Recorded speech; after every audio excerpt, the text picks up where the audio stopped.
Hey everybody, happy Monday. Welcome to school. Oh, well, it's school for these two and me and, well, home for you. So we're going to finish the story today. We're going to be reading the last few chapters of the book, and then it's donezoed, finished. So no more reading. Okay? So we're going to read Mahmud's chapter. Okay, here we go. Hungarian people on both sides of the road stopped and stared as Mahmud and the rest of the refugees marched down the middle of the highway. Men, women, children, they all had come pouring out of the detention center after Mahmud, joined by the UN observers and the police, had done nothing to stop them. The refugees stretched from one side of the northbound lane to the other, blocking cars from passing them. Packs of young Syrian men walked and laughed together. A Palestinian woman pushed a stroller with a sleeping girl in it. An Afghan family sang a song. The refugees wore jeans and sneakers and hoodies tied around their waists and carried what little they still owned in backpacks and trash bags. Mahmud's father and mother found him and Walid in the crowd. "Mahmud, what are you doing?" his father cried. "We're walking to Austria," Walid said. Dad showed them a map on his phone, but it's a 12-hour walk, he said. "We can do it. We've already come this far. Can't we just go a little farther?" Mahmud's mother pulled him into a hug, and then Walid, and soon their father had joined them. Refugees streamed around them, and when Mahmud's mother let them all go, she was smiling and crying at the same time. Cars honked behind the marchers, trying to get past. More cars stopped on the other side of the highway to honk and cheer on the people. A police van pulled up from the opposite side of the road, and through a loudspeaker, a policeman told everyone in Arabic, "Stop or you will be arrested." But no one stopped, and no one was arrested. Mahmud and his family walked with the crowd for hours, visible, exposed. It was scary, but energizing too. They marched quietly, calmly, flashing peace signs at people who cheered from them on the sidelines. Police cars with spinning red lights paced them on the other side of the road, occasionally "weep, weep," weeping to warn some cars away.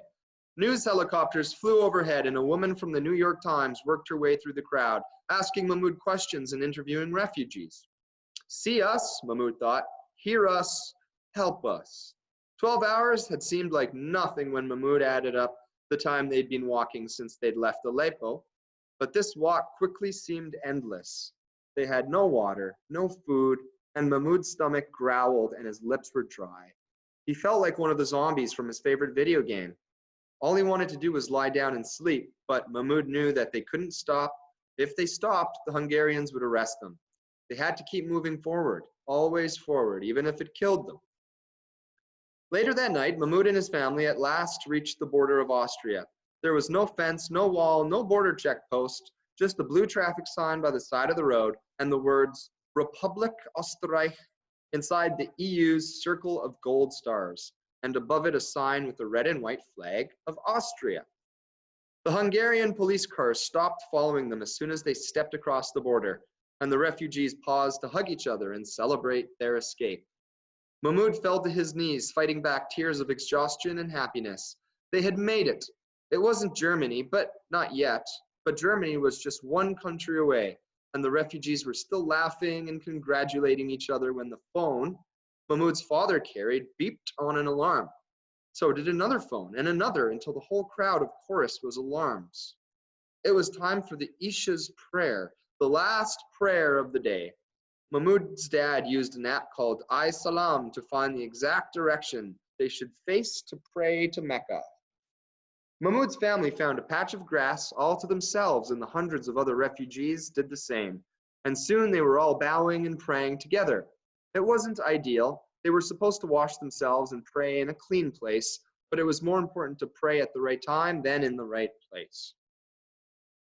As he recited the first chapter of the Quran, Mahmud thought about the words, "Thee alone we worship, and thee alone we ask for help. Show us the straight path."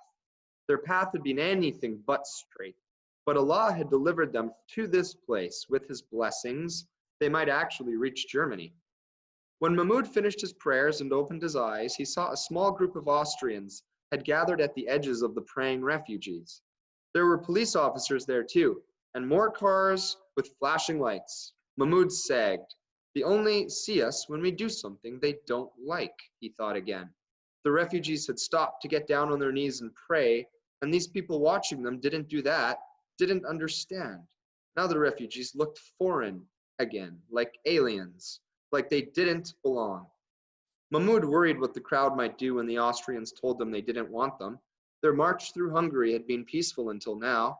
Would this turn into another fight, and would they see them gassed and handcuffed and thrown into prison again?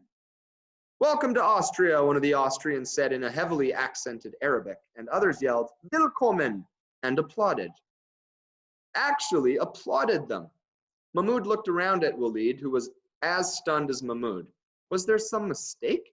Did these people think there was something other than Syrian refugees? Suddenly they were surrounded by Austrians, men, women, and children, all smiling and trying to shake their hands and give them things. A woman gave Mahmoud's mother a handful of clean clothes, and a man worried over his father's cuts and bruises. A boy about Mahmoud's age, wearing a New York Yankees jersey, handed him a plastic shopping bag with bread and cheese and fruit and a bottle of water in it. Mahmoud was so thankful he almost wept. Thank you, Mahmoud said in Arabic. Bitte, said the boy, which Mahmoud guessed was German for you're welcome. The Austrians, they learned, had seen their march on the television and had come out to help them. It was like that all the way up the road to Nickelsdorf, the closest Australian town with a train station. White native-born Austrians and olive-skinned Arab Austrians who had recently immigrated to the country filled the overpasses, throwing bottles of water and food down to them. Bread, fresh fruit, bags of chips. A man next to Mahmoud caught a whole grilled chicken wrapped in aluminum foil. We are here with you. Go with God, a woman shouted down to them in Arabic. Mahmoud's heart lifted. They weren't invisible anymore. Children away in the detention center. People were finally seeing them, and good people were helping them. At last, Mahmoud and his family reached the Nickelsdorf train station where they had brought tickets to Vienna, the capital of Austria. They traveled overnight by train, and when they arrived in Vienna, the next morning they bought tickets to Munich, a large city in Germany. In Munich, the response was the same as in Austria, only bigger. There were thousands of refugees at the train station, and moving among them were hundreds of regular German people offering bottles of water. And an official-looking German man with a name tag that said Serhat, a Turkish name, approached Mahmoud's father with a clipboard in hand. Are you and your family seeking asylum in Germany? He asked in perfect Arabic. Mahmoud held his breath. Was this it? Was this the end of their long, horrible nightmare? Could they finally stop moving, stop sleeping and praying in doorways and bus stations? In Germany, Mahmoud and his family could make new lives for themselves. Mahmoud could finally find a way to reconnect with Walid. They could find Anna, get his dad laughing and joking again, find peace for his mom after coming so far, after losing so much. It felt like Mahmoud and his family were almost to the promised land. All they had to do was make room for their hearts, in their hearts for Germany, the way it made room for them, and accept this strange new place as their home. Yes, Mahmoud's father said, a smile slowly growing on his face, 1,000 times yes. And that's it for now, everybody. We're going to read the next chapter, so stay tuned.